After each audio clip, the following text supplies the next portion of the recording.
Howdy fellas, I hope your week's doing well. It's like our little cool spell's going away. We're going back into more like summer weather, but we'll take what we get, I guess, for now. I want to talk to you today about a rifle that's been around for a number of years. And this is actually the grandson of the Marlin 1893. This is model 336. Of course, 1893 was improved and reintroduced in 1936 as the model 1936, and later it's the 36, and then they improved it some more, came up with some different ideas as far as the feed ramp and what have you, and introduced it in 1948 as the model 336. And there's been a blue million of them made, I think somewhere neighborhood of 3.5 million of them produced up until the last few years. And this particular gun here has a bit of a story behind it, which I'll get into later. This one is chambered for the 35 Remington, which is a cartridge that was introduced in, believe it or not, 1906. It was actually developed for the model 1908, or later the model 8 Remington semi-auto gun. And I believe they also made 25, 30, and also the 35 caliber for those rifles. But Marlin chose to chamber their 336, model 36, and the 35 Remington, which has been and still is, to a certain extent, a very, very popular deer hunting cartridge, especially in the southeast and the northeast, places like that where a lot of the hunting's uncovered.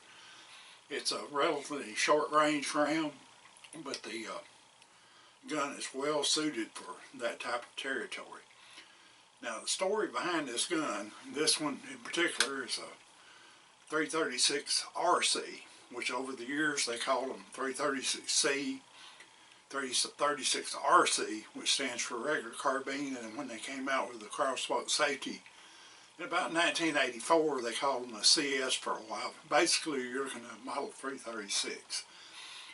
This one was made in 1968.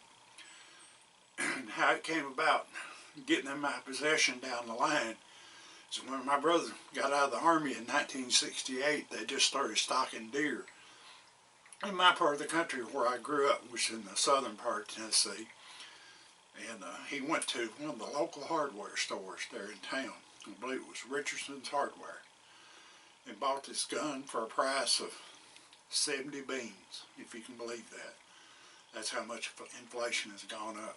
And I've hunted with this gun when I was a younger fella, and he passed away back in March of this year. And I asked my nephew, would there be any way that I could get this gun, because I wanted to keep it. I told him, actually my great nephew wound up with my brother's guns, and because my brother knew I had plenty of guns, didn't figure I'd want anything else. So my great nephew said I could have it, and I told him, you can have it back one day. So that's how this gun came into being. They're really, really fine brush guns, 20-inch barrel. Kind of heavy because they got that real solid receiver that your Winchester 94 doesn't have, and a little bit simpler mechanism inside of it than a 94. I always had the problem with 94, when you drop the lever on, all the guts fell out the bottom. So be that as you may, I still like the old Winchester 94. I'm really partial to this model 336 RC, and I hope you've enjoyed a little history on this. As always, thank you for watching. Keep your powder dry. Mind your top knot.